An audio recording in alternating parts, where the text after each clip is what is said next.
ఓం సల్లక్షణ సమారంభాం ఇదానందేతి మధ్యమాం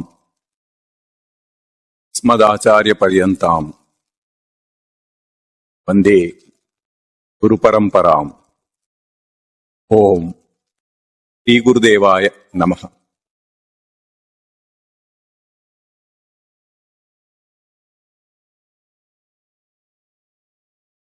గత వారం బంధం మోక్షం గురించి Q&A సెషన్లో కొద్దిగా చెప్పుకున్నాము.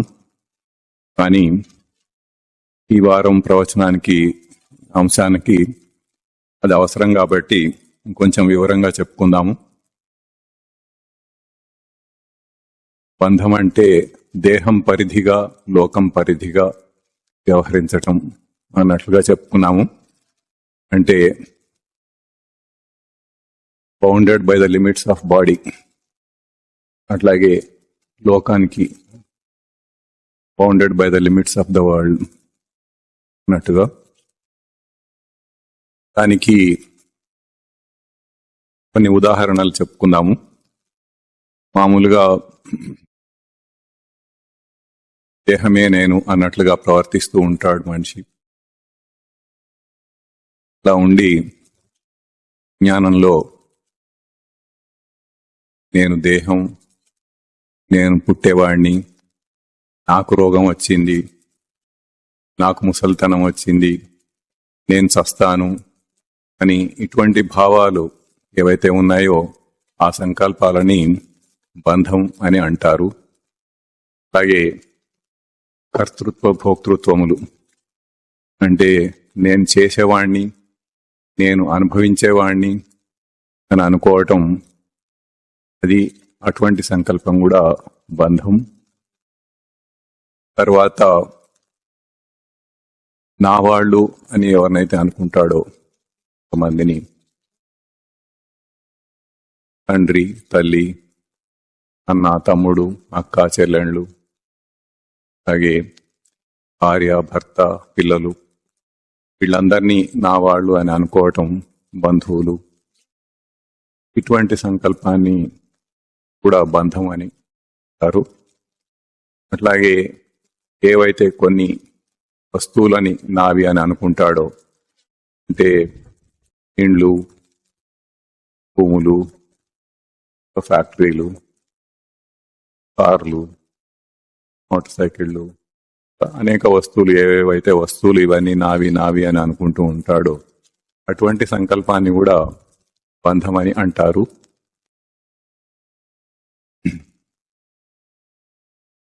అమృత బిందు ఉపనిషత్తులో దీనికి డబుల్గా ఒక మంచి మంత్రం ఉన్నది.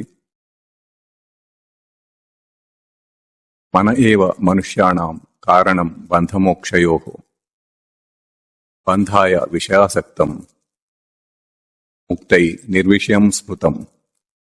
అంటే మనస్సే కారణం ఈ బంధమోక్షాలకి అని అట్లు. ఈ ఇందాక బంధానికి ఏవైతే ఉదాహరణలు చెప్పుకున్నామో అటువంటి సంకల్పాలేవి లేకుండా ఉండటం అనేది మోక్షం, విడుదల. అలాగే సంసారం నుంచి విడుదల కూడా మోక్షం అని అంటారు. సంసారం అంటే ఇంతకుముందు చెప్పుకున్నాము, జన్మ, మృత్యు, జరా, వ్యాధి, వీటన్నిటి ఈ జనన మరణ ప్రవాహాల నుండి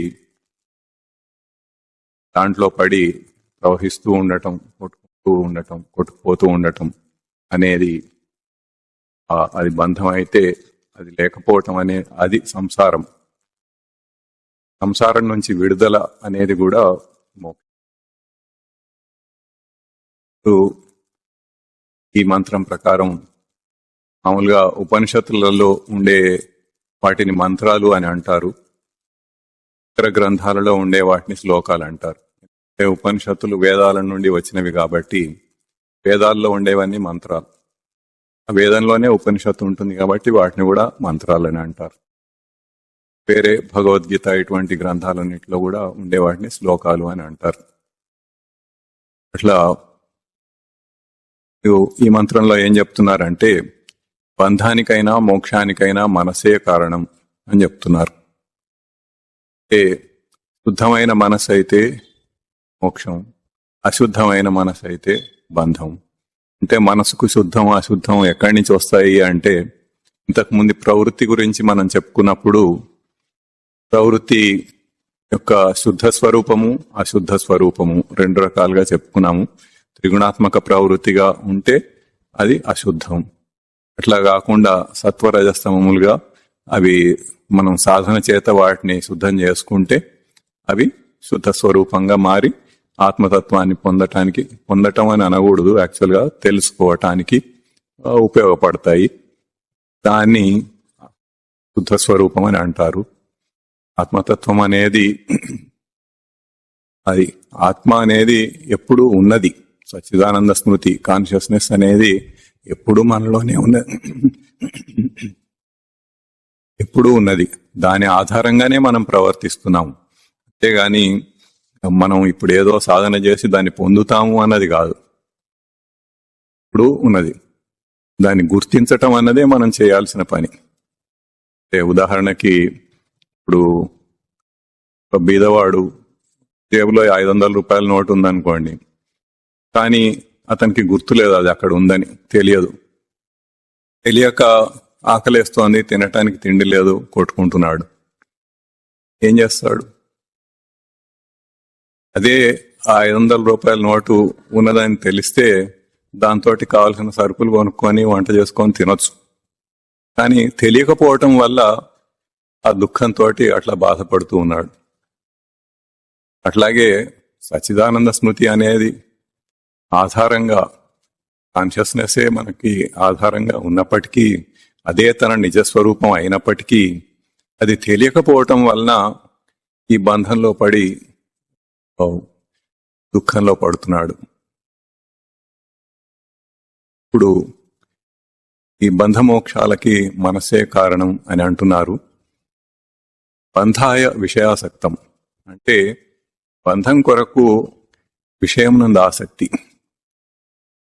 విషయం నందు ఆసక్తే బంధం అన్నట్లుగా. ఆసక్తి అంటే ఇంగ్లీష్లో అటాచ్మెంట్ అంటారు. అంటే విషయాల నందు అటాచ్మెంట్ ఉండటంతో బంధం వస్తున్నది అని. అంటే విషయాలు లేకపోవటం అన్నది కాదు, విషయాలు ఉంటాయి, కానీ మనకు దాని మీద అటాచ్మెంట్ అనేది ఉండకూడదు. గృహస్థుగా తను చేయాల్సిన బాధ్యతలన్నీ నెరవేరుస్తూ ఉంటాడు. అలాగే ఆఫీస్కి వస్తే ఆఫీస్లో చేయవలసిన బాధ్యతలన్నీ నెరవేరుస్తూ ఉంటాడు. కానీ వాటి మీద అటాచ్మెంట్ ఉండాల్సిన అవసరం లేదు, అది లేకుండా కూడా చేయొచ్చు. అటాచ్మెంట్ తోటి చేస్తే ఎక్కడ అటాచ్మెంట్ ఉంటుందో అక్కడ దుఃఖం అనేది వస్తుంది. అటాచ్మెంట్ అంటే ఏంటి? అదే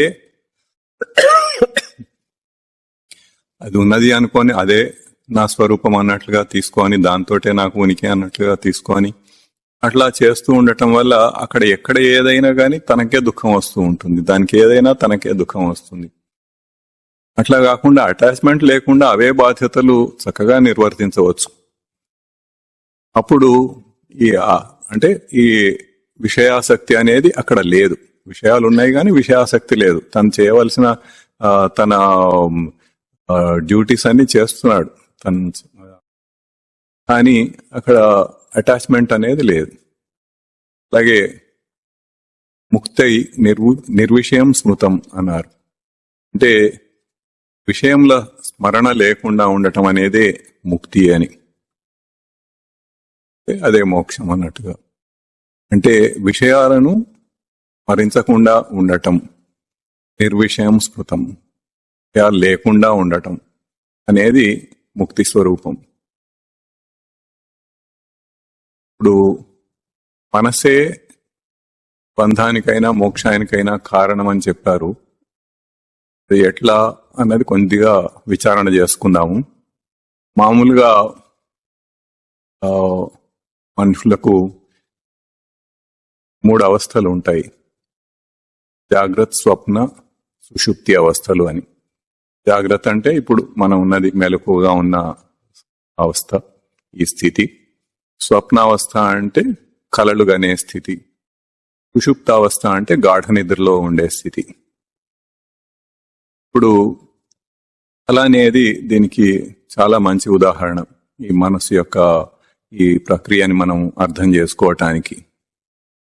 కలలో ఎట్లా ఉంటుంది? దేహం మంచం మీదనో నేల మీదనో ఎక్కడో పడుకొని ఉంటుంది. మనకున్న కర్మేంద్రియాలు, జ్ఞానేంద్రియాలు అంటే ఈ కాళ్ళు చేతులు ఇవన్నీ కర్మలు చేసే అవయవాలు, అట్లాగే మనం చూడటం వినటం ఇట్లాంటి జ్ఞానేంద్రియాలు 5, ఈ మొత్తం 10 ఇంద్రియాలు కూడా ఏవి పనిచేస్తూ ఉండవు ఆ సమయంలో. పూర్తిగా విశ్రాంతిగా అట్లా ఉంటాడు. అయినా కానీ కలలో మనకు ఎన్ని విషయాలు కనపడుతూ ఉంటాయి. మనం జాగ్రత్తలో బయట ఇట్లా చూస్తున్నప్పుడు మనకి ఏవేవి కనపడుతున్నాయో అట్లాగే కలలో కూడా అంత స్పష్టంగా కనపడుతూ ఉంటాయి. కలలో తానుంటాడు, తనకు తెలిసిన వాళ్ళు కానీ తన వాళ్ళు కానీ ఉంటారు, తెలియని వాళ్ళు ఎంతో మంది ఉంటారు. అలాగే ఎన్నో బిల్డింగ్స్ ఉంటాయి, ఇంకా వేరే అన్ని రకాల వస్తువులు అన్నీ ఉంటాయి. అక్కడ ఏదో జరుగుతూ ఉంటుంది. ఇప్పుడు జాగ్రత్తలో మనం ఎట్లాగైతే ప్రవర్తిస్తున్నామో అట్లాగే కలలో కూడా ప్రవర్తిస్తూ ఉంటాడు. అది కలలో ఉన్నంతసేపు అది సత్యంగానే కనపడుతూ ఉంటుంది. ఎక్కడ ఇది కళ అని తెలియదు కలలో ఉన్నప్పుడు. కలలోంచి బయటికి వచ్చి మెలకువలోకి వచ్చిన తర్వాతనే నేను కలగన్నాను అని తెలుస్తుంది. కానీ కలలోనే ఉన్నంతసేపు అది సత్యంగా జాగ్రత్తలో ఎట్లా ప్రవర్తిస్తున్నాడో అట్లాగే ప్రవర్తిస్తుంటాడు అక్కడ. నువ్వు బయటకు వచ్చిన తర్వాత మాత్రమే తెలుస్తోంది. ఆ సమయంలో, ఆ కలగనే సమయంలో ఏ ఇంద్రియాలు పనిచేయటం లేదు, దేహము పనిచేయటం లేదు. మరి ఎక్కడి నుంచి వస్తున్నది ఇది? ఈ విషయాలన్నీ, ఈ మనుషులందరూ, ఈ బిల్డింగ్స్ అన్ని, వెహికల్స్ అని, ఇంకా ఏదైనా గాని అన్ని కూడా కలలో ఉంటున్నాయి. ఎక్కడి నుంచి వస్తున్నాయి అవి? అది కేవలం విషయ వాసనల యొక్క ప్రేరేపణ వలన మనసు కల్పించుకుంటోంది. అందుకే మనస్సే కారణం అన్నారు. మనకి విషయ వాసనల గురించి ఇంతకు ముందు మనం చెప్పుకున్నాము. ఆ విషయ వాసనలు ప్రేరేపిస్తూ ఉంటాయి. ఆ ప్రేరేపణలతోటి మనసు పనిచేస్తూ ఉంటుంది. ఆ సమయంలో ఆ మనసు అట్లా అన్ని ఊహించుకుంటూ ఉంటుంది. దాన్ని కళ అని అన్నారు. అందుకని ఇట్లా ఊహించుకోవటమే ఇప్పుడు ఇందాక మనం చెప్పుకున్న ఎగ్జాంపుల్స్ లో, ఉదాహరణలలో ఇవన్నీ కూడా ఇట్లా ఊహించుకున్నవే, కానీ నిజానికి అక్కడ ఏమీ లేదు. ఇంకా సుషుప్త అవస్థ కూడా, అంటే గాఢ నిద్ర అనే అవస్థ కూడా అది దీర్ఘమైన కళ వంటిదే అన్నారు. అంటే ఇప్పుడు మనకు కళ అన్నది ఎట్లా తెలిసింది? కళలోంచి బయటకు వచ్చినప్పుడు తెలిసింది, కానీ కళలో ఉన్నప్పుడు తెలియలేదు. అట్లాగే ఇప్పుడు మనం ఏదైతే ప్రవర్తిస్తున్నామో ఇదంతా కూడా ఒక దీర్ఘమైన కళ. అంటే కళలో ఉన్నప్పుడు ఎట్లాగైతే మనకు అది అంతా సత్యంగా కనపడుతూ ఉండిందో అలాగే ఇప్పుడు కూడా మనకు అంతా సత్యంగా కనపడుతూ ఉంది. కానీ నిజానికి ఇది కూడా ఒక కళయే, ఒక దీర్ఘమైన కళ, చాలా ప్రొలాంగ్డ్, దీర్ఘమైనది అన్నమాట. దీంట్లోంచి మెలుకున్నప్పుడు అది తెలుస్తుంది, కానీ దీంట్లో ఉన్నంతసేపు ఇది సత్యంగానే కనపడుతూ ఉంటుంది అన్నారు. దాన్ని ఇంకా ఇదంతా కూడా మాండూక్యోపనిషత్తులో చాలా స్పష్టంగా వివరించబడి ఉంటుంది. ఈ కాన్సెప్ట్ అనేది పూర్తి అయిన తర్వాత ఈ సాధన గురించి కొంత చెప్పుకుంటాం. ఇవాళ సాధన గురించి చెప్పటం అయిపోయిన తర్వాత మనం అటువంటివి ఇంకా వివరంగా చెప్పుకుందాము. దాంట్లో ఇంకా స్పష్టంగా మనకు అర్థం అవుతుంది. మీకే అన్ని తెలుస్తూ ఉంటాయి. ఇప్పుడు దాకా ఏదైతే వింటున్నారో మీరు, అదంతా మీకు దృఢం అవుతుంది అప్పుడు, ఆ యుక్తి అంతా అర్థమైనప్పుడు, తెలుసుకున్నప్పుడు. ఇప్పుడు సుషుప్త అవస్థలో కూడా గాఢ నిద్ర, అక్కడ ఇంకా ఏదీ తెలియదు అని మామూలుగా అందరూ సుషుప్తి గాఢ నిద్రలోంచి మేల్కొనగానే చాలా హాయిగా నిద్రపోయాను అంటారు. అదే ఆ నిద్ర పోతున్న సమయంలో తెలియదు, కానీ నిద్రలోంచి బయటకు వచ్చిన తర్వాత హాయిగా నిద్రపోయాను అంటారు. లేకపోతే నిద్ర పట్టలేదు సరిగ్గా అని అంటారు. అంటే గాఢ నిద్ర రాలేదన్నమాట. అక్కడ గాఢ నిద్ర వస్తే చాలా హాయిగా నిద్రపోయాను అని అంటారు. అంటే ఏమవుతోంది అక్కడ? ఈ విషయాలన్నీ లేవు, కలలో ఊహించుకునే విషయాలు కూడా లేవు. అంటే కేవలమైన తన సచ్చిదానంద స్మృతి యొక్క స్వరూపంలో అట్లా ఉండిపోయాడు అన్నమాట. కేవలమైన కాన్షియస్నెస్ లో అట్లా నిలబడిపోయాడు. అందుకని అక్కడ తన సమృద్ధి ఆనంద లక్షణం సమృద్ధిగా ఆనందంగా ఉన్నట్లుగా తెలిసింది. అంతకుముందు రోజంతా పనిచేసి గాని ఏం చేసినా ఎంత అలసట వచ్చినా గాని ఆ అలసటంతా తీరిపోయింది అక్కడ. ఎందుకు అంటే తన ఆ చిదానంద స్మృతిని తాకితే అంత ఆనందంగా ఉంటుంది. అది కలలో, అది గాఢ నిద్రలో ఉండేది కేవలం అజ్ఞానం వల్ల మాత్రమే. అదే జ్ఞానంతో అట్లా ఉంటే ఇంకా దానికి ఎన్నో వేల రెట్లు ఆనందం వస్తుంది అక్కడ. అది సాధన చేసి దాన్ని గుర్తెరిగి అట్లా ఉండగలిగినప్పుడు ఆ స్థితి మనకు అర్థమవుతుంది. ఈ బంధం గురించి తెలుసుకోవటానికి చిన్న కథ చెప్పుకుందాము. మామూలుగా ఊళ్ళల్లో పూర్వకాలంలో చాకలి వాళ్ళు ఇళ్లలో, అందరి ఇళ్లలో బట్టలు కలెక్ట్ చేసుకొని తీసుకెళ్లి రేవుకెళ్ళి ఒక నదో వంకనో వాగో ఏదో అక్కడికి వెళ్ళి అక్కడ బట్టలు ఉతికేసి ఎండబెట్టి దాన్ని తీసుకొచ్చి మళ్ళీ ఎవరిళ్లలో ఎవరి వాళ్ళకి ఇచ్చేసేవాళ్ళు. ఇప్పుడు కూడా కొంత కొద్దిగా ఉన్నట్టుంది అక్కడక్కడ, ఇంకా చాలా చోట్ల తగ్గిపోయింది. అయితే ఆ సాకలి వాడికి ఒక గాడిద ఉండేది. అందరి ఇళ్ళకి వెళ్ళి మా మైల బట్టలు, ఆసిపోయిన బట్టలు అవన్నీ కలెక్ట్ చేసుకొని ఆ గాడిద మీద వేసుకొని రేవుకు తీసుకెళ్తూ ఉండేవాడు. రేవుకు తీసుకెళ్లి అక్కడ గాడిదని ఒక చెట్టు కట్టేసి అవన్నీ తీసుకెళ్లి అక్కడ ఆ నది ఒడ్డునో మరి వాగు ఒడ్డునో ఏదో అక్కడ వాటిని ఉతికేసి తర్వాత అక్కడ బండల మీదనో ఇసుకలోనో ఎక్కడో ఆరబెట్టి ఎండబెట్టి తర్వాత అవన్నీ మడత పెట్టి మళ్ళీ తీసుకొచ్చి ఆ గాడిద మీద వేసి ఆ గాడిదని తీయతో మళ్ళీ వచ్చి అందరి ఎవరి బట్టలు వాళ్ళకి ఇచ్చేసేవాడు. అది తన దైనందిన వ్యవహారం, రొటీన్. అట్లా చేస్తూ ఉండగా ఒకరోజు అవే మైల బట్టలన్నీ తీసుకొని అక్కడికి వెళ్ళిన తర్వాత అతనికి అర్థమైంది ఆ గాడిదను కట్టేయటానికి కావలసిన తాడు తెచ్చుకోవటం మర్చిపోయాడు అని. ఇప్పుడు మళ్ళీ ఇంటికి వెళ్ళి తీసుకొని వద్దాము అంటే అదేమో చాలా సమయం పడుతుంది. మళ్ళీ బట్టలు ఉతకటానికి అవి ఎండటానికి సమయం సరిపోదు. పోనీ అట్లాగే గాడిదను వదిలేసి బట్టలు ఉతుకొని వద్దామంటే తనకున్న ఏకైక ఆస్తి ఆ గాడిద. అదేటన్నా పోయిందంటే ఇంకా తనకి తన ఆస్తి మొత్తం పోయినట్టు లెక్క. మరి ఏం చేయాలి అని చింతాక్రాంతుడైపోయి విచారిస్తూ కూర్చున్నాడు. అప్పుడు ఆ దారిన ఎవరో మీలాంటి తెలివైన వాళ్ళు వచ్చి, ఏమయ్యా ఎందుకు ఏడుస్తున్నావు, ఏమైంది అంటే అప్పుడు చెప్తాడు, ఇది పరిస్థితి, నేను ఇప్పుడు ఇంటికి వెళ్ళి వస్తేనేమో టైం సరిపోదు, లేదు అట్లా దాన్ని కట్టేయకుండా వదిలేస్తేనేమో అదేటో పోయిందంటే నాకున్న ఆస్తి అంతా పోతుంది, ఎప్పటి నుంచి ఆ బట్టలన్నీ నేనే మోయాల్సి వస్తుంది, అన్ని బట్టలు నేను మోయలేను. సరే ఒక పని చెయ్యి అని ఒక ఉపాయం చెప్తాడు. నువ్వు మామూలుగా రోజు ఎట్లాగైతే ఆ గాడిదని కట్టేసి దాని మెడకి తాడు కట్టి దాన్ని ఆ చెట్టుకు కట్టేస్తావో ఈ రోజు కూడా అట్లాగే ఆ గాడిద మెడకి తాడు కట్టి చెట్టు కట్టేసినట్లుగా నాటకం ఆడు, యాక్ట్ చేయి. కానీ ఇది చేసేటప్పుడు ఆ గాడిదకి కనపడేటట్లుగా చెయ్యి. అదొకటే కండిషన్, దానికి కనపడుతూ ఉండాలి నువ్వు అట్లా కట్టేస్తున్నట్లుగా. అంటే సరే అని చెప్పి పోతాడు. ఆ గాడిదకి తాడు కనపడదు కానీ ఆ యాక్షన్స్ అని కనపడుతూ ఉంటాయి అనమాట. దాని మెడకి ఇట్లా ఏదో కట్టేస్తున్నట్టు, తీసుకెళ్లి చెట్టు గడుతున్నట్టుగా కట్టేస్తాడు. కట్టేసి ఇంకా బట్టలన్నీ తీసుకొని రేవులోకి వెళ్తాడు. వెళ్తూ దారిలో మళ్ళీ వెనక్కి తిరిగి చూస్తాడు, ఇది ఉందా ఎటన్నా పోతుందా అని. అది అక్కడే ఉంటుంది చక్కగా, అక్కడ గడ్డి మేస్తూ ఉంటుంది. ఇంకా రేవులోకి వెళ్ళిపోతాడు, ఉతుకుతూ ఉంటాడు, మధ్య మధ్యలో చూస్తూ ఉంటాడు. ఎప్పుడు చూసినా గానీ అది అక్కడే ఉండి చక్కగా గడ్డి మేసుకుంటూ ఉంటుంది. మొత్తం బట్టలు ఎండబెట్టి అంతా ఎండిన తర్వాత వాటిని మడత పెట్టి తీసుకొచ్చి మళ్ళీ ఆ గాడిద మీద పెడతాడు. అది అక్కడే ఉంది.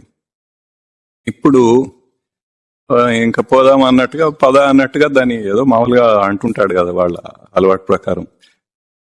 అంటే అది కదలదు. కదలకపోతే ఇప్పుడు ఏం చేయాలి? అక్కడేమో తాడు విప్పుదామంటే అక్కడ తాడు లేదు. లేని తాడుని ఎట్లా విప్పుతాడు? అయితే ఏం చేయాలో అర్థం కాక మళ్ళీ ఇందాక ఉపాయం చెప్పిన పెద్ద మనిషి దగ్గరికి మళ్ళీ వెళ్ళి, ఇది ఇట్లా అయింది, అది ఇప్పుడు కదలటం లేదు, ఏం చేయమంటారు అంటాడు. అంటే ఏం లేదు, చాలా సులభం. నువ్వు అక్కడికి వెళ్ళి రోజు ఎట్లా అయితే దాని మెడకున్న తాడు విప్పి ఆ చెట్టుకున్న తాడు విప్పి తీసుకెళ్తావో అట్లాగే ఇవాళ కూడా చెయ్యి, చేసి దానికి కనపడేటట్లుగా చెయ్యి, అదొక్కటే ముఖ్యం. చేస్తే వచ్చేస్తుంది అది, నువ్వు మామూలుగా దాన్ని తోలుకెళ్ళినట్టు తోలుకెళ్ళు అని అంటాడు. సరే అని వస్తాడు, రోజు చేసినట్టుగానే కొద్దిగా నాటకం ఆడతాడు, అది యాక్ట్ చేసేసి దాన్ని తాడు విప్పినట్టుగా చేసి పదాన్ని దాన్ని ఇట్లా అనగానే బయలుదేరి వచ్చేస్తుంది. అది చక్కగా తీసుకొని వెళ్ళిపోతాడు, పని చేసేసుకుంటాడు. ఇప్పుడు ఈ కథలో మనం గ్రహించాల్సింది ఏమిటి? ఆ గాడిద అక్కడ ఒక బంధం ఉన్నది అని అనుకొని ఆ బంధానికి కట్టుబడి ఉన్నది. నిజానికి అక్కడ బంధమే లేదు, కానీ అది ఉన్నదేమో అని ఉన్నదని అనుకోనే దానికి చాలా సత్యంగా కనపడుతోంది అక్కడ బంధం ఉన్నట్టుగా. అందుకని అట్లాగే ప్రవర్తిస్తోంది. అలాగే మనందరం కూడా ఆ గాడిదలాగా ఈ జీవితంలో ఒక బంధంలో పడిపోయి అదంతా సత్యం, ఇదే ఉన్నది, ఇదే ఉన్నది, ఇట్లాగే ఉండాలి, ఇట్లాగే జీవించాలి, ఇట్లాగే పుట్టగానే ఇట్లా చేయాలి, ఇట్లా స్కూల్కి వెళ్ళాలి, ఇట్లా వాళ్ళు చేసే మనసుకు వాళ్ళు చేసే కండిషనింగ్ అంతా భరించి మనం ఈ జగత్తుకి సూటబుల్ గా మన మనసును తయారు చేసేసుకోవాలి, మన బుద్ధిని తయారు చేసుకోవాలి అనుకొని అట్లాగే అన్ని చేస్తూ ఒక వయసు రాగానే పెళ్లి చేయాలి, పిల్లలు పుట్టాలి, మళ్ళీ వాళ్ళని పెంచాలి, మళ్ళీ వాళ్ళు కూడా ఇట్లాంటి జీవితంలోనే ఇట్లాగే పెరగాలి, దీంట్లోనే ఏదో సాధించాలి. ఇట్లా మనం కొన్ని ఉదాహరణలు మొదటి రోజున చెప్పుకున్నాము.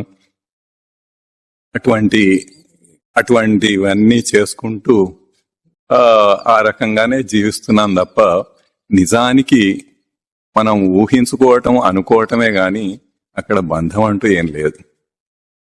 ఇది అసలు సత్యం. కానీ అది ఉన్నట్లుగా మనం ప్రవర్తిస్తున్నాం. అది మనం గుర్తించవలసిన విషయం.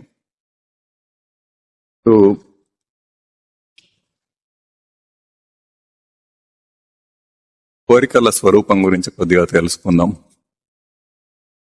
కోరికలు ఎట్లా వస్తాయో మనం ఇంతకుముందు చెప్పుకున్నాము, మళ్ళీ ఒకసారి బ్రీఫ్ గా చెప్పుకుందాం. విషయ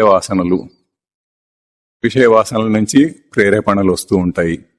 ఆ ప్రేరేపణతోటి కోరిక కలుగుతుంది. ఆ కోరికను తీర్చుకోవటానికి ఒక కర్మ చేస్తాడు, అంటే ఒక పని చేస్తాడు. అది కనుక సఫలీకృతం అయితే, అంటే సక్సెస్ఫుల్ అయితే, అప్పుడు దానికి తగిన ఫలం వస్తుంది. అంటే తను కోరుకున్నది లభిస్తుంది. లభిస్తే దాన్ని అనుభవిస్తాడు, భోగిస్తాడు. దాంతో ఎప్పుడైతే దాన్ని అనుభవించి ఇది చాలా బాగుంది అని అనుకున్నాడో అప్పుడు మళ్ళీ విషయవాసన వస్తుంది. ఆ విషయవాసన ఇంకా దృఢం అవుతుంది. ఆ వాసన మళ్ళీ ప్రేరేపణ కలిగిస్తుంది, మళ్ళీ కోరిక. ఇట్లా ఈ సైకిల్ కంటిన్యూస్ గా తిరుగుతూనే ఉంటుంది.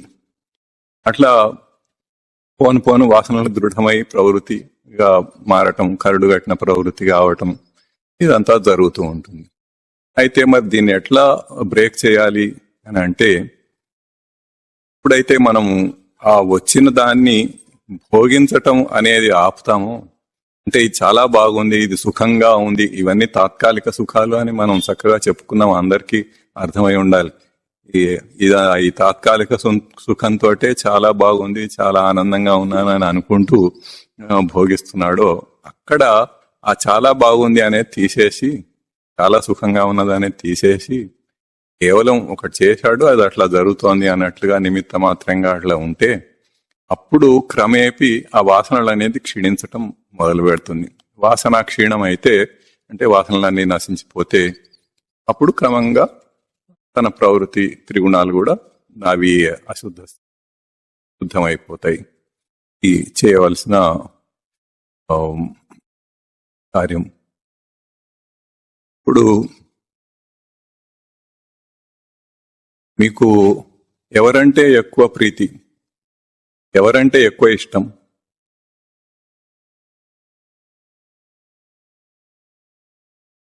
ఎవరైనా సపోర్ట్ చేయట్లేదు, ఎవరికి ఏమి ఇష్టమైన ఏం లేనట్టుంది.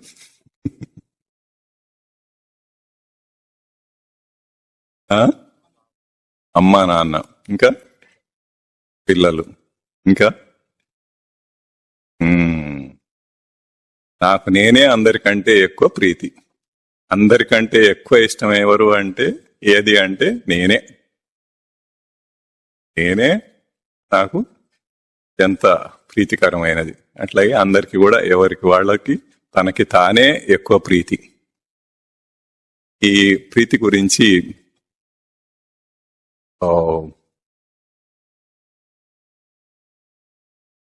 బృహదారణ్యక ఉపనిషత్తులో మంత్రం ఉంది, సర్వస్య కామాయ సర్వం ప్రియం నా భవతి, ఆత్మనస్సు కామాయ సర్వం ప్రియం భవతి.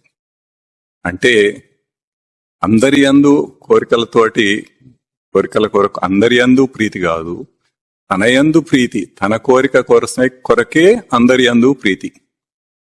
అంటే నా కోరిక కోసమే అందరి యందు ప్రీతిని ప్రదర్శిస్తుంటాడు గాని నిజంగా వాళ్ల మీద ఏదో ప్రీతి ఉండి అన్నట్టుగా కాదు.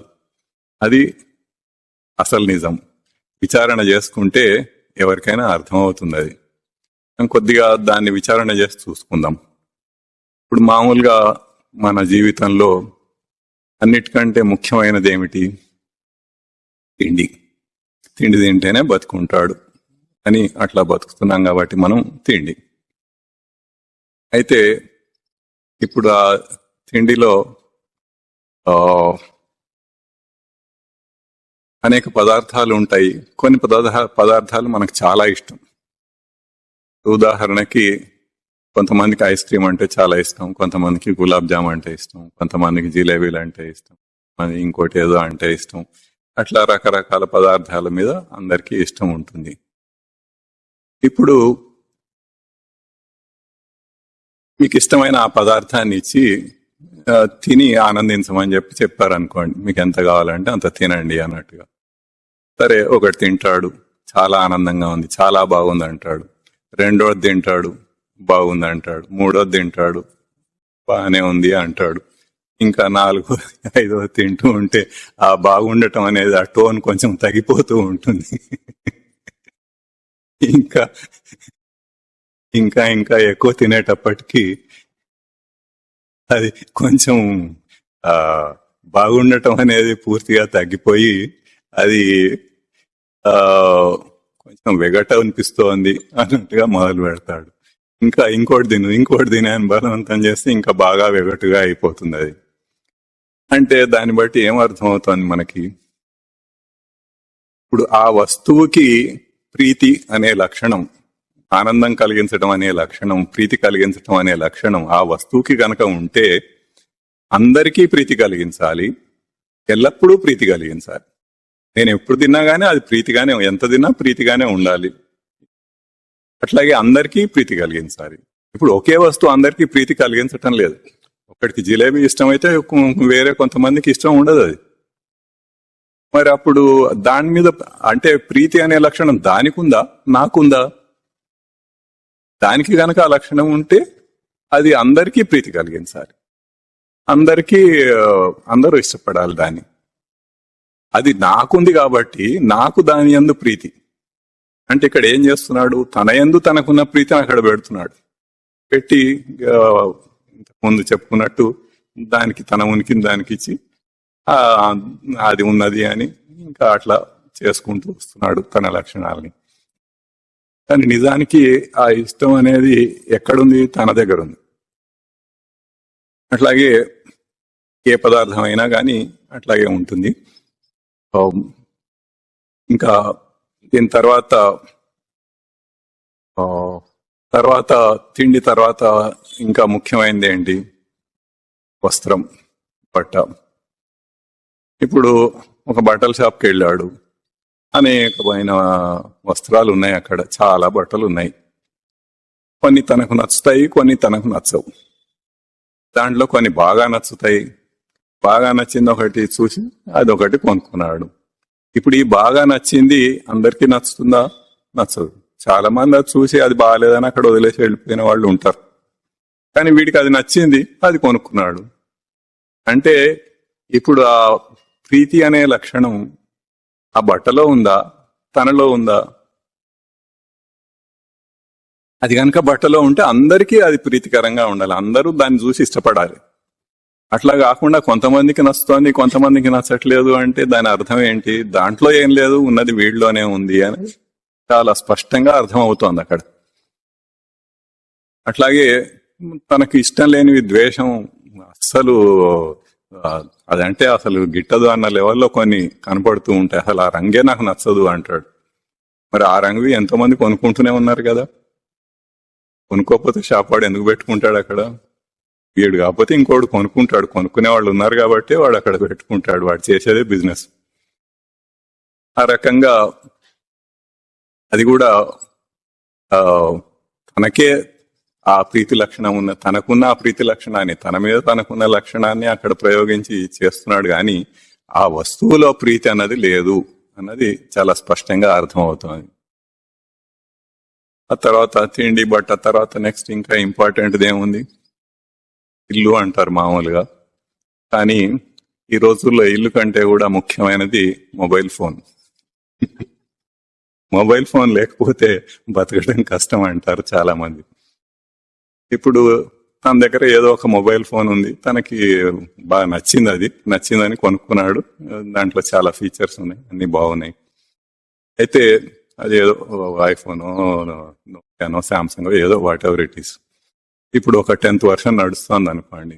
దాని తర్వాత 11th వర్షన్, 12th వర్షన్ ఏదో వస్తుంది ఒకటి, ఇంకోటి వచ్చి దాంట్లో దీనికంటే ఇంకా చాలా ఎక్కువ ఫీచర్స్ ఉంటాయి. ఇంకా కొన్ని వీడికి బాగా నచ్చిన ఫీచర్స్ దాంట్లో ఉంటాయి. అప్పుడు ఏం చేస్తాడు? ఈ వర్షన్ 10 ఫోను అక్కడ పారేసి ఆ వర్షన్ 12తో ఏదో అది కొనుక్కుంటాడు. అది కొనుక్కొని పెట్టుకుంటాడు. ఇప్పుడు అదే తన నిజ స్వరూపాన్ని, ఆత్మను, కాన్షియస్నెస్ ను ఎప్పుడైనా ఇష్టపడకుండా ఉంటాడా? తన కాన్షియస్నెస్ అనేది, తన ఆత్మస్వరూపం అనేది, తన నిజ స్వరూపం ఎల్లప్పుడూ తనకి ప్రీతికరమైనది. ఎప్పుడూ దాని అనేది ఇష్టమే ఉంటుంది, కానీ అనిష్టం అనేది ఎప్పుడూ ఉండదు.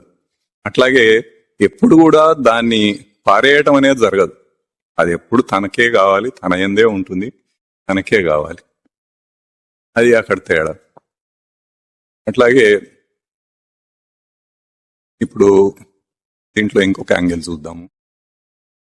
తల్లికి పిల్లవాడి బొమ్మలంటే ఇష్టం. అవి ఆ బొమ్మలకి కొన్ని కాళ్ళలో చేతిలో విరిగిపోయినా ఏదైనా కానీ అది ఆ బొమ్మలు తనకి ఇష్టం. అదే అటువంటి బొమ్మలే పక్కింట్లో పిల్లవాడికి కూడా ఉన్నాయి. అవన్నీ కొత్తవి, చాలా చక్కగా ఉన్నాయి, ఏం పాడు కాకుండా ఉన్నాయి. ఇప్పుడు ఆ పక్కింట్లో బొమ్మలు తనకి ఇష్టం ఉంటుందా? ఈ బొమ్మలే ఇష్టం ఉంటుందా? ఈ బొమ్మలే ఇష్టం ఉంటుంది. పక్కింట్లో దీనికంటే మంచి స్థితిలో ఉన్న అవే బొమ్మలైనా కానీ అది ఇష్టం ఉండదు. ఎందుకు? తన పిల్లవాడు అనుకుంది కాబట్టి, తన పిల్లవాడికి ఆ బొమ్మలు ఇష్టం కాబట్టి ఆ బొమ్మల్ని తను కూడా ఇష్టపడుతోంది. తన పిల్లవాడు మీద తనకి ఉన్న ప్రీతిని అక్కడ పెట్టి, వాడికి ఇష్టమైన బొమ్మలు కాబట్టి ఆడి అక్కడ పారేసి వెళ్తే అవి తీసి చక్కగా సర్ది పెడుతుంది. మళ్ళీ వాడు వచ్చినప్పుడు మళ్ళీ ఆడుకుంటాడు. అట్లా అంటే దీన్ని మమకారం అంటారు సంస్కృతంలో. నేను, అహం అంటేనేమో నేను, మమ అంటే నాది.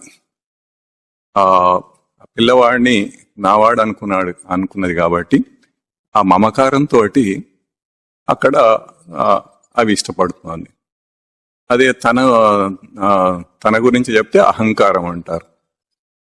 అహంకారం అంటే మనం బయట వేరేలాగా వాడుతుంటాం దాన్ని, కానీ సంస్కృతంలో అహంకారం అంటే నేను అనే భావం, దాన్ని అహంకారం అంటారు. ఇట్లా ఇప్పుడు ఇన్ని ఎగ్జాంపుల్స్ మనం విచారణ చేసుకున్నాము. దేంట్లో అయినా కానీ మనకి స్పష్టంగా అర్థమవుతోంది అక్కడ ఆ ప్రీతి అనే లక్షణం, ఇష్టం అన్న లక్షణము ఆ బయట వస్తువులో గాని, బయట మనిషిలో గాని, బయట ఎక్కడా లేదు, అది ఉన్నది తనలో ఉన్న దాన్ని అక్కడ ప్రయోగించి అక్కడ ఉంది అని భ్రాంతిలో పడి మనం అట్లా ఉంటున్నాం కానీ నిజానికి అది అక్కడ కాదు. ఈ చిన్న విచారణతోటే అది స్పష్టంగా అర్థమవుతోంది. ఇంకా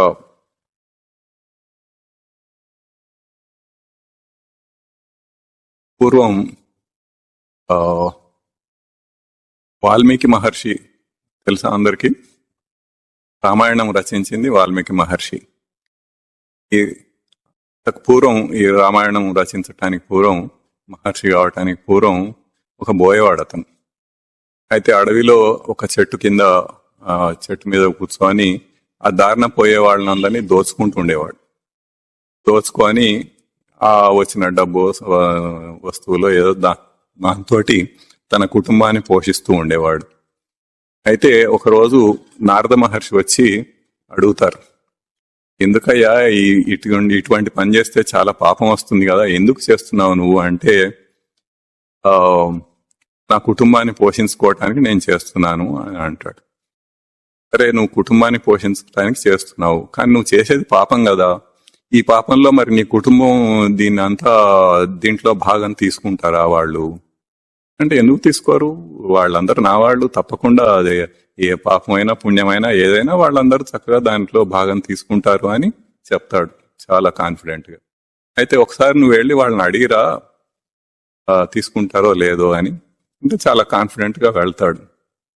వెళ్ళి తల్లిదండ్రులను అడుగుతాడు, ఇప్పుడు నేను చేసే పని పాపం కదా, మరి మిమ్మల్ని పోషించటానికే చేస్తున్నాను కదా, ఇది దాంట్లో భాగం మీరు, ఆ పాపంలో కొంత భాగం మీరు తీసుకుంటారా అని అడుగుతాడు. అంటే తల్లిదండ్రులు ఏమంటారు, మమ్మల్ని పోషించటం అనేది నీ బాధ్యత, నీ బాధ్యతను నువ్వు నిర్వహిస్తున్నావు, నువ్వు పాపం చేస్తున్నావో పుణ్యం చేస్తున్నావో వాటితోటి మాకు సంబంధం లేదు, మమ్మల్ని పోషించటం వరకే నువ్వు చేయాల్సింది నువ్వు చేస్తున్నావు, నువ్వు ఎట్లా చేస్తున్నావు అనే దాంతో మాకు సంబంధం లేదు అంటారు. సరే అని భార్య దగ్గరికి వెళ్ళి అడుగుతాడు. భార్య కూడా అట్లాగే చెప్తుంది, ఈ కుటుంబాన్ని పోషించటం అనేది నీ బాధ్యత నువ్వు నిర్వర్తిస్తున్నావు, అంతేగాని దానికి నువ్వు పాపం చేస్తున్నావా పుణ్యం చేస్తున్నావా అన్న దాంతో మాకేం సంబంధం, నీ పాపాలతోటి మాకేం సంబంధం అంటారు. అట్లాగే పిల్లల్ని అడుగుతాడు, అట్లాగే చెప్తారు. ఇప్పుడు వెనక్కి తిరిగి వచ్చి మొత్తం ఒక పెద్ద షాక్ అనమాట అది. తను ఏదైతే వీళ్ళంతా నా వాళ్ళు అని అనుకుంటున్నాడో, వీళ్ళ కోసం నేను ఇంత చేస్తున్నాను, నా కోసం వీళ్ళు ఏదైనా చేస్తారు అనే ఆ భావంలో ఇన్నాళ్ళ నుంచి బతుకుతున్నాడో ఇది మొత్తం పటాపంచలైపోతుంది. వెళ్ళి జరిగింది నారద మహర్షికి చెప్పేస్తాడు, ఆయన వెళ్ళిపోతాడు. ఇంకా ఆ జీవితం మానేసి కూర్చొని తపస్సు చేసుకోవటం మొదలు పెడతాడు. ఇక్కడ ఏం జరిగింది, నా వాళ్ళు అనే వాళ్ళ మీద ఏదైతే ఒక ప్రీతిని ఇన్నాళ్ళ నుంచి ప్రయోగిస్తూ వస్తున్నాడో అది తీసేసి దాన్ని తన మీద తాను ప్రయోగించుకొని ఆ ప్రీతిని తన మీదనే ప్రయోగించి తన నిజస్వరూపాన్ని తెలుసుకోవటం కోసం తపస్సు చేయటం మొదలుపెట్టాడు. అది అక్కడ ముఖ్యమైన విషయం. ఆ తపస్సులో తనకి రామ అని ఆ శబ్దం వస్తుంది. దాన్ని పట్టుకొని ఆ రామాయణం తపస్సు చేసి రామాయణం రచించటం అనేది తర్వాత జరుగుతుంది. దానికి రామ అంటే కూడా సంస్కృతంలో క్రీడాయాం అనే ధాతువు, అంటే తనలో తాను క్రీడించుట, అంటే తనలో తానే ప్రీతిపూర్వకంగా క్రీడించటం అనేది రామాయణం రామ అన్న శబ్దానికి అర్థం. ఆ రకంగా ఆ శబ్దం అందుకని వచ్చింది. ఆ అందరి మీద ఉన్న ప్రీతిని మరలించి ఇప్పుడు ఏదైతే బాహ్య దృష్టి అని మొట్టమొదటి రోజున మనం చెప్పుకున్నామో ఆ బాహ్య దృష్టిని అంతర్దృష్టి చేసి తపస్సు చేయటం అంటే అంతే కదా, తన బయట దృష్టిని తన లోపలి దృష్టిగా మార్చుకొని సాధన చేసుకుంటే అదే తపస్సు చేసుకొని అప్పుడు మహర్షి అయి రామాయణం రాసే వరకు కూడా వెళ్తాడు. ఇప్పుడు కొన్ని వస్తువులని ఇవి అసలు వదలలేము, కొన్ని వస్తువులు కానీ మనుషులు కానీ ఏదైనా వీళ్ళని వదలలేము, ఈ వస్తువుని వదలలేము, ఇది లేకుండా నేను ఉండలేను అనుకుంటూ ఉంటారు కొంతమంది, చాలా అందరూ. అయితే ఈ ఏదైనా వదలలేము, ఇది లేకుండా నేను ఉండలేను అని దేన్నైనా అనుకుంటే అదొక వ్యసనం. మామూలుగా మనం ఒక ఆల్కహాల్ తాగితే వ్యసనం అని అనుకుంటాం, ఒక సిగరెట్ కాలిస్తే వ్యసనం అని అనుకుంటాం, ఇట్లాంటి కొన్ని వాటికి వ్యసనాలని మనం ప్రసిద్ధంగా పాపులర్గా అనుకుంటూ ఉంటాం. కానీ ఇది లేకుండా నేను ఉండలేను అనుకోవటం కూడా ఒక వ్యసనమే. దాన్ని ఇట్లా విచారణ చేసి చూసుకుంటే ఎవరిది వాళ్ళకే అర్థమవుతుంది. తన జీవితంలో ఎన్నిటితోటి అట్లా అనుకున్నాడు చిన్నప్పటి నుండి, అవన్నీ ఎట్లా వదిలిపోయినాయి, అవి వదిలిపోయినాయి, తానున్నాడు. ఇంకా కొన్ని అవే వదిలి వెళ్ళిపోయినాయి, కొన్నిటిని తాను వదిలేశాడు. అంటే జీవితం గడుస్తున్న కొద్దీ అక్కడ తన ప్రయారిటీస్ మారిపోతూ ఉంటాయి. తను ఏది అనుకుంటున్నాడో అది మారిపోతూ ఉంటుంది. దానికి కావాల్సింది అది కాదు అని అర్థమైపోతుంది, వదిలేస్తూ పోతాడు. అంతేగాని చిన్నప్పటి నుంచి ఏవైతే పట్టుకున్నాడో అవే పట్టుకొని జీవితాంతం ఉండడు. ఆ రకంగా దాన్ని ఏవేవైతే ఇవి లేకుండా నేను ఉండలేను అని అనుకుంటున్నాడో వాటిని జాగ్రత్తగా పరిశీలించి విచారణ చేసుకుంటే ఆ సత్యం తనకే అర్థమవుతుంది.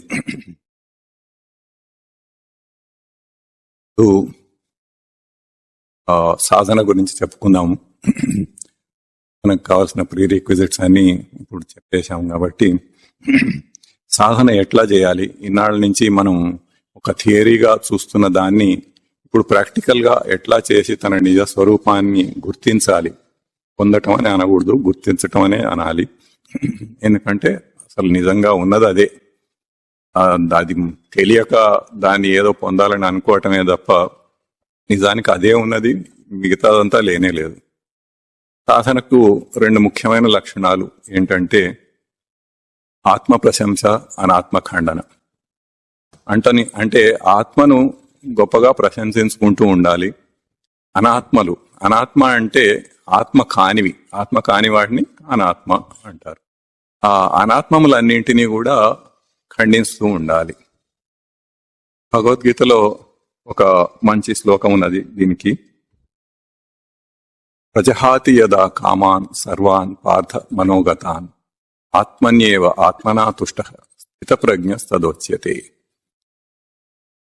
అర్జునుడు స్థితప్రజ్ఞుని లక్షణాలు ఏంటి అని అడిగితే శ్రీ భగవాన్ వాచ భగవంతుడు చెప్తాడనమాట. భగవద్గీతలో ఎక్కడ కూడా శ్రీకృష్ణుడు చెప్పాడు అని ఎక్కడ లేదు, శ్రీ భగవాన్ వాచ అనే ఉంటుంది. భగవంతుడే స్వయంగా చెప్పాడు అని దానికి అర్థం. రూపంలో ఉండి కృష్ణుడుగా చెప్పాడు అన్నది కాదు. అయితే ఆత్మన్యేవ ఆత్మనా తుష్టః అన్నది ఆత్మ ప్రశంస. ఎట్లాగంటే తన ఆత్మతత్వం చేతనే, ఆత్మన అంటే ఆత్మతత్వం చేతనే ఆత్మని ఏవ తన ఆత్మయందే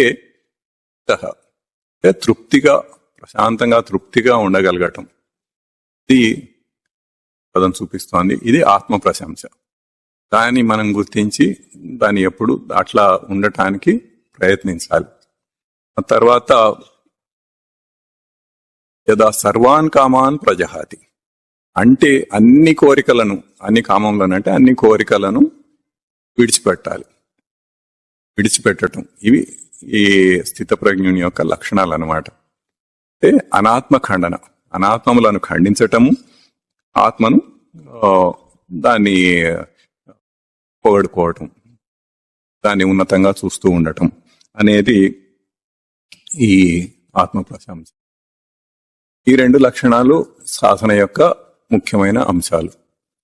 తర్వాత మనం మొట్టమొదటి రోజున బాహ్య దృష్టి గురించి చెప్పాము. బాహ్య దృష్టి అంటే బయటికి చూడటం. మనం ఏదైతే దశముడి కథ చెప్పుకొని 9 మంది అక్కడ నిలబడి ఉంటారు, 10 మంది ఉంటే 9 మందే కనపడతారు, 9 లెక్క పెడతాడు, 10వ వాడిని లెక్క పెడతాడు. ఎందుకంటే ఇది అంతర్దృష్టి, అది బాహ్య దృష్టి అని చెప్పుకున్నాం. ఆ తర్వాత కూడా ఆ బాహ్య దృష్టిలో ఎటువంటి అంశాలు ఉంటాయో అవన్నీ వివరించి చెప్పుకున్నాము. భౌతికమైనవి కానీ అభౌతికమైనవి కానీ, ధనం గురించి కానీ, కీర్తి ప్రతిష్టల గురించి కానీ, మహత్వాకాంక్ష గురించి కానీ, ఫ్యాషన్స్ అని, సోషల్ నామ్స్ అని, అవన్నీ ఒక్కొక్క అంశాన్ని మనం వివరించి చెప్పుకున్నాము. అట్లా ఇవి ఉదాహరణకి కొన్ని శాంపుల్స్ అట్లా మనం చెప్పుకున్నాము. ఇవే కాకుండా మన నిత్య జీవితంలో అనేకమైన అంశాలు ఇంకా ఎన్నో వస్తాయి. కొన్ని ముఖ్యమైన వాటిని మాత్రమే మనం చెప్పుకున్నాము. వాటన్నిటికి కూడా వీటికి ఎట్లా చెప్పుకున్నామో అట్లాగే వాటిని కూడా అన్వయం చేసుకొని చూసుకుంటే వాటికి కూడా ఆ బాహ్య దృష్టి ఎట్లా ఉంటుంది అన్నది అర్థమవుతుంది.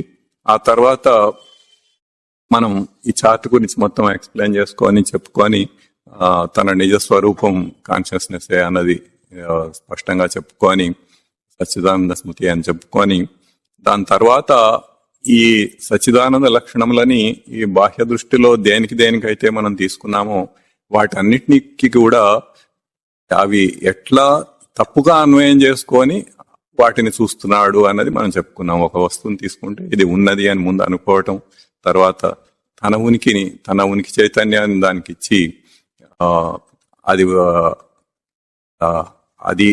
అదే నా ఉనికి అన్నట్టుగా ప్రవర్తించడం, ఇలా మొత్తం అన్ని చెప్పుకున్నాము. ఆ రకంగా ఇప్పుడు ఈ బాహ్య దృష్టిలో వాటన్నిటినీ అవి సత్యం కాదు అన్నది మొదటి రోజున మనం వివరించుకున్నాము. తర్వాత వాటికి కూడా ఈ సచ్చిదానంద లక్షణములే ఆధారం అన్నట్లుగా తర్వాత మనం ఇది చెప్పినప్పుడు చెప్పుకున్నాం. అట్లాగే అంతర్దృష్టి ఎట్లాగా అన్నది చెప్పుకున్నాము. ఇప్పుడు ఈ బాహ్య దృష్టిని అంతర్దృష్టి చేయటం అన్నదే సాధన. ఏదైతే బాహ్య దృష్టి అని మనం ఇవన్నీ చూస్తున్నామో లేనివే ఉన్నట్టుగా కనపడుతున్నాయో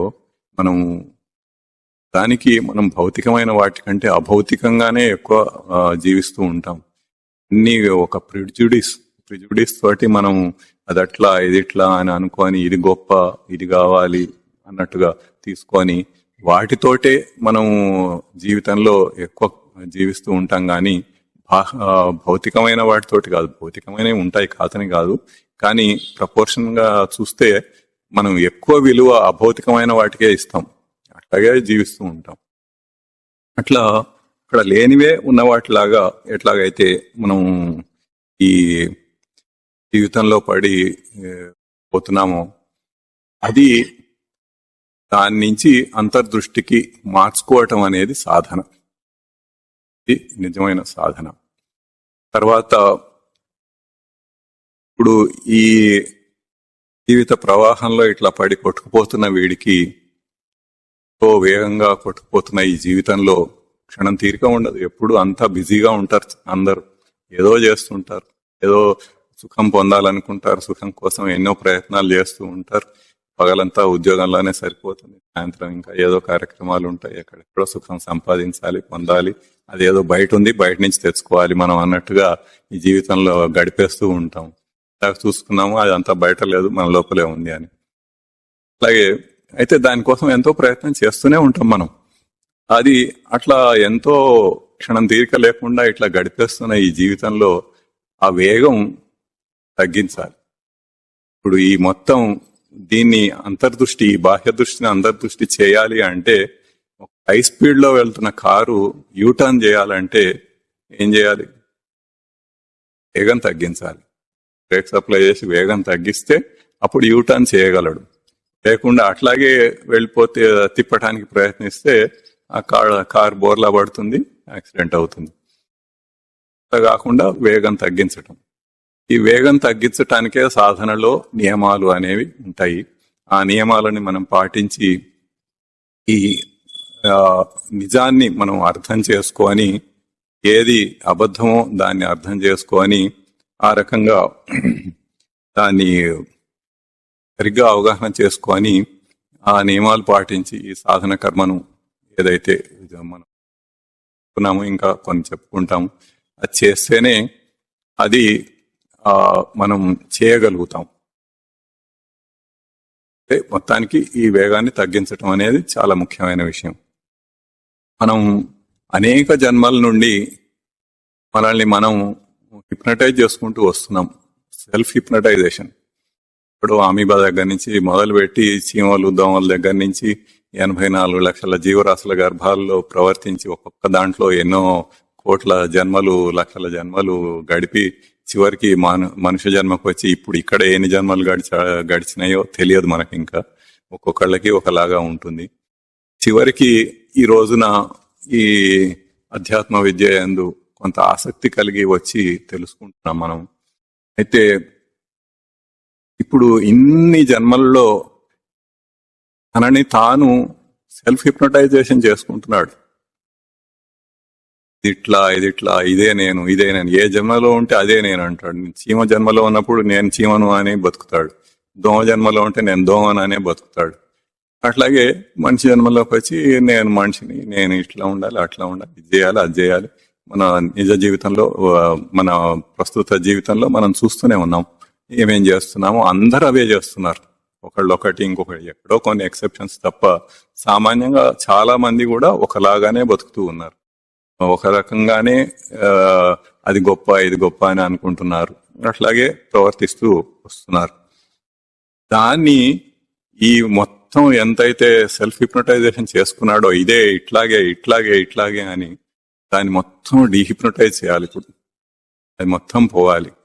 మనం మ్యాగ్నెట్ ని మ్యాగ్నటైజ్ చేయటానికి ఎట్లాగైతే టైర్ లో డీసీ కరెంట్ ఇచ్చి దాంట్లో పెట్టి దాన్ని మ్యాగ్నటైజ్ చేస్తాము, అట్లాగే దానికి ఒక ఏసీ కరెంట్ ఇచ్చి దాంట్లో పెట్టి దాన్ని డిమాగ్నటైజ్ కూడా చేస్తాం. ఆ ఉదాహరణతోటి దాన్ని ఎట్లా తనని తాను డీహిప్నటైజ్ చేసుకోవాలి, తను అనుకుంటున్న భావాలు సరి అయినవి కావు, తను చేస్తున్నది తప్పు అని అర్థం చేసుకొని దాన్ని సరిగ్గా మార్చుకోవటానికి ఇది మొత్తం ఎంత ఎక్కువగా హిప్నటైజ్ చేసుకున్నాడో అంత దాన్ని డీహిప్నటైజ్ చేయాల్సిన అవసరం ఉన్నది ఇక్కడ. దీంట్లో ఒక ముఖ్యమైన విషయం ఏంటంటే,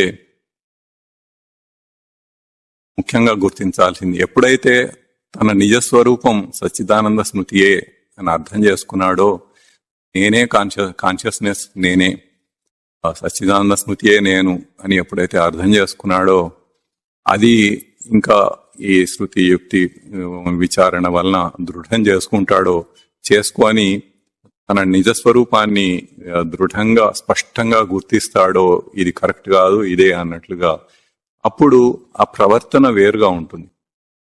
అయితే కేవలం మాత్రమే కాదు, ఎప్పుడైతే తన నిజస్వరూపాన్ని గుర్తించాడో, ఏదైతే ఆ సచ్చిదానంద స్మృతి ఉన్నదో అది అందరికీ కూడా అదే నిజ స్వరూపం అనేది కూడా తనకి తెలుస్తుంది. నాకొకటి సత్యం, మీకొకటి సత్యం అట్లా కాదు కదా, అందరికీ అదే, అందరికీ ఆ సచ్చిదానంద స్మృతియే వాళ్ళు కూడా. ఆ రకంగా అందరినీ మనం రెస్పెక్ట్ చేయాలి, అందరినీ గౌరవించాలి. అందరూ ఒకటే, అందరూ ఆ పరంగా చూసుకుంటే, కాన్షియస్నెస్ పరంగా చూసుకుంటే అందరూ ఒకటే. కేవలం ప్రవృత్తుల వల్ల మనకి భౌతికంగా అట్లా అభౌతికంగా తేడాలు కనపడుతున్నాయి, కానీ నిజానికి దాన్ని నివృత్తి చేసుకుంటే అక్కడ ఉన్నది ఒకటే, ఆధారం ఒకటే. ఆ రకంగా అందరినీ కూడా ఆ పద్ధతిలో అట్లాగే చూస్తూ ఉండటం అనేది ముఖ్యం. తనకి ఏది సత్యమో అందరికీ కూడా అదే సత్యం. ఒక ఇండివిజువల్ గురించి మనం ఎక్కడ చెప్పుకోలేదు ఎన్ని రోజుల నుంచి, అందరికీ సత్యమైన విషయాన్నే చెప్పుకుంటున్నాం, అందరికీ అదే సత్యం. ఇట్లా గుర్తించటం అనేది, తనను ఎట్లా గుర్తించుకుంటాడో అట్లాగే అందరినీ కూడా గుర్తించుకోవటం అనేది ముఖ్యం.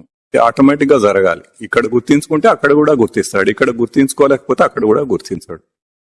ఇక్కడ తను వేరేలాగా ప్రవృత్తితో ప్రవర్తిస్తే అందరూ అదే ప్రవృత్తితో అట్లాగే ఉంటారని అనుకుంటాడు. అది అన్నిటికంటే ముఖ్యంగా తన కుటుంబ సభ్యుల గురించి తనకి బాధ్యత ఎక్కువగా ఉంటుంది. ఇప్పుడు తన ఏదైతే తనకు శ్రేయస్సు అని అనుకుంటాడో తన కుటుంబ సభ్యులకు కూడా అదే శ్రేయస్సు. భార్య, భర్త, పిల్లలు, అందరికీ కూడా కుటుంబంలో ఎవరెవరు ఉంటారో, తల్లిదండ్రులు ఉంటే తల్లిదండ్రులు, అందరికీ కూడా ఇప్పుడు ఏది శ్రేయస్సు అని తను గుర్తించాడో అదే అందరికీ కూడా శ్రేయస్సు. ఆ రకంగా కుటుంబంలో ఒక సుహృద్భావమైన ఒక మంచి వాతావరణం క్రియేట్ చేసుకోవటం అనేది తన సాధనకు చాలా మంచిది. అది ఎట్లా చేయాలి అంటే,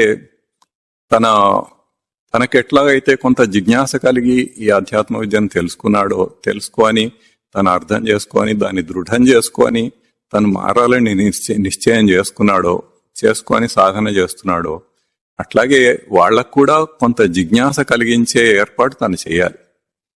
అది తన బాధ్యత కూడా. అది నా కుటుంబం అని అనుకుంటున్నాడు, వీళ్ళు నా వాళ్ళు అని అనుకుంటున్నారు. నా వాళ్ళు అని అనుకున్నప్పుడు మరి నాకు ఎట్లా శ్రేయస్సు వాళ్ళకు కూడా అట్లాగే శ్రేయస్సు కదా. ఆ రకంగా వాళ్ళందరినీ కూడా ఆ దారిలోకి మరల్చటం అనేది అవసరం. అది ఇప్పుడు యూట్యూబ్ లో మన వీడియోస్ ఉన్నాయి, అవి వాళ్ళకి సమయానుకూలంగా వాళ్ళని కొంచెం అటువంటి వాతావరణం కల్పించి వాళ్ళకు కూడా జిజ్ఞాస కలిగేటట్లుగా చేసి వాళ్ళకి ఆ వీడియోలు చూపించి మనం పొందిన అనుభవాలని వాళ్ళకు కూడా ఎక్స్ప్లెయిన్ చేస్తూ వాళ్ళతో షేర్ చేసుకుంటూ దాన్ని అట్లా అందరూ కూడా అట్లా ఆ జిజ్ఞాసను పెంచుకునేటట్లుగా చేసి మనం ఏదైతే తెలుసుకున్నామో వాళ్ళు కూడా తెలుసుకోవాలి. అందరికీ నాకేది శ్రేయస్సో నా కుటుంబానికి కూడా అదే శ్రేయస్సు, కాబట్టి వాళ్ళందరూ కూడా అదే తెలుసుకోవాలి, అందరూ ఆచరించాలి. అట్లా అందరూ కలిసి ఒక ఈ సాధన కర్మను అనేది చేస్తే అది చాలా సాఫీగా చాలా సులభంగా ఈజీగా అయిపోతుంది అన్నమాట ఈ చేయటం అనేది. అట్లా కాకుండా వీడేం చేస్తున్నాడో అవతల వాళ్ళకి తెలియకుండా, కుటుంబంలో ఇతర సభ్యులకు తెలియకుండా వీడేదో చేస్తుంటే వాళ్ళు ఇంకోటి ఏదో అనుకొని ఇంకా వేరే అపోహలు పడి, మామూలుగా బయట ప్రపంచంలో ప్రవృత్తితో ఉండే వాళ్ళందరికీ అట్లా అపోహలు అనేది చాలా సహజం. వాళ్ళందరూ అర్థం చేసుకోలేరు అన్లెస్ ఆ సబ్జెక్ట్ ఏంటో తెలుసుకుంటే తప్ప వాళ్ళకి అర్థం కాదు. అర్థం కాక వాళ్ళు ఏదో అపోహలు పెంచుకుంటూ ఉంటారు. వీడేదో సన్యాసి అయిపోతాడేమో, అసలు వదిలిపెట్టేసి వెళ్ళిపోతాడేమో అన్న లెవెల్లో అనుకుంటారు. అట్లా ఎవడు కూడా అట్లా సన్యాసి కావటం అనేది అంత సులభమైన విషయం ఏం కాదు. అంత ఎవరు అట్లా సన్యాసులు అయిపోలేరు, అవ్వాల్సిన అవసరం కూడా లేదు. తన కుటుంబంలో ఉంటూనే, తన జీవితంలో దైనందిక జీవితంలో ప్రవర్తిస్తూనే, కుటుంబ బాధ్యతలు నిర్వహిస్తూనే, ఆడవాళ్ళైనా మగవాళ్ళైనా వాళ్ళకి ఈ సాధన కర్మ అనేది చేసుకోవచ్చు. ఎందుకంటే ఈ సాధన కర్మ అనేది అక్కడ ఏం గుంటలు తోవాల్సిన అవసరం లేదు, గోడలు పగలు కొట్టాల్సిన అవసరం లేదు, భౌతికంగా చేసేది ఏమీ లేదు అక్కడ. అది ఉన్నదంతా మొత్తం అభౌతికమే, నాన్ ఫిజికల్. తన మనసులో తను చేసుకోవాల్సిందే పని తప్ప ఇంకొకటి లేదు. మనం మొదట చెప్పుకున్న శ్లోకంలోనే మనసే బంధానికైనా మోక్షానికైనా కారణం అని. అట్లాగే మొత్తం మనసులో చేసుకోవాల్సిందే గాని బయట చేయాల్సింది ఏమీ లేదు. కాబట్టి ఎవరెట్లా ఉన్నా గానీ తన మనసులో తను చేసుకోవచ్చు. కాకపోతే కుటుంబంలో అవతలి వాళ్ళు అర్థం చేసుకోకుండా కొన్ని స్పర్ధలు చేసుకోవటం అనేది జరగకుండా మనం జాగ్రత్త పడి ముందు నుండి వాళ్ళను కూడా ఈ దారిలోకి మరలిస్తూ ఉంటే ఇంకా చాలా సులభంగా అయిపోతూ ఉంటుంది. అందరూ ఒకలాగానే ప్రవర్తిస్తూ ఉంటారు. అందరూ కూడా ఆ ఉన్నతిని పొందుతారు. అందరూ కూడా వాళ్ళ నిజ స్వరూపాన్ని అర్థం చేసుకొని దాంట్లో జీవించడానికి ప్రయత్నిస్తారు. ఆ రకంగా చాలా సులభం అయిపోతుంది సాధన కర్మ అనేది. అంటే అక్కడ ఏదో అయిపోతుందని కాదు, ఎవరున్నా ఎవరు లేకపోయినా చేయవచ్చు. ఎందుకంటే చేయాల్సింది మానసికంగా, అభౌతికంగా, నాన్ ఫిజికల్ గా. కానీ ఇది ఇంకా మంచి ఉపాయం. ఎందుకంటే ఎవరికి కూడా బాధపడకుండా, ఇబ్బంది పడకుండా చేసేవాడు వాడు ఎట్లాగో బాధపడాడు, వాడు చేస్తూనే ఉంటాడు. కానీ మిగతా కుటుంబంలోని మిగతా సభ్యులు వాళ్ళు బాధపడే అవకాశాలు ఉంటాయి. వాళ్ళు అటువంటివి జరగకుండా వాళ్ళకు కూడా మనం ఏం చేస్తున్నాము అన్నది తెలిసి వాళ్ళు కూడా అదే లైన్లోకి వచ్చి వాళ్ళు కూడా ఇట్లాగే చేస్తూ ఉంటే అప్పుడు ఎవరికి కూడా ఇబ్బంది అనేది ఉండకుండా, ఎటువంటి స్పర్ధలు రాకుండా చక్కగా మంచి వాతావరణంలో సాధన చేసుకోవటం అనేది చేయవచ్చు. ఇది ఒక ముఖ్యమైన విషయం. దీన్ని అందరు కూడా దాని మీద దృష్టి పెట్టి తనను తాను ఉద్ధరించుకోవటమే కాకుండా కనీసం తన కుటుంబ సభ్యులని కూడా ఉద్ధరించటం అనేది, అందరినీ ఉద్ధరించాలనేది శాస్త్రం చెప్పేది. సరే, అందరినీ కాకపోయినా అసలు మొట్టమొదట మొదలు పెట్టాల్సింది తన కుటుంబ సభ్యులను ఉద్ధరించుకోవడంతో మొదలుపెట్టి వాళ్ళనైనా ఉద్ధరిస్తే అప్పుడు ఉభయత్ర వాళ్ళకి మనకి కూడా శ్రేయస్సు, అందరికీ కూడా శ్రేయస్సు. ఈ రకంగా సాధన కర్మని చేసుకోవాలి. ఇంకా మిగతా విషయాలు మళ్ళీ వచ్చే వారం చెప్పుకున్నాము. ఇంకా కొన్ని చాలా ఉన్నాయి సాధన గురించి చెప్పాల్సిన విషయాలు, కొన్నే చెప్పుకున్నాము. ఓం తత్సత్. ఓం గురుర్ బ్రహ్మ గురుర్ విష్ణు గురుర్ దేవో మహేశ్వర గురు సాక్షాత్ పరం బ్రహ్మ. తస్మై శ్రీ గురవే నమః. ఓం శ్రీ గురు చరణారవిందాభ్యాం నమో నమః. ఓం శ్రీ గురు చరణారవిందయుగళం గృహీత్వా హస్తాభ్యాం శిరసి నయనే వక్షసి వహామి. ఓం తత్ సత్.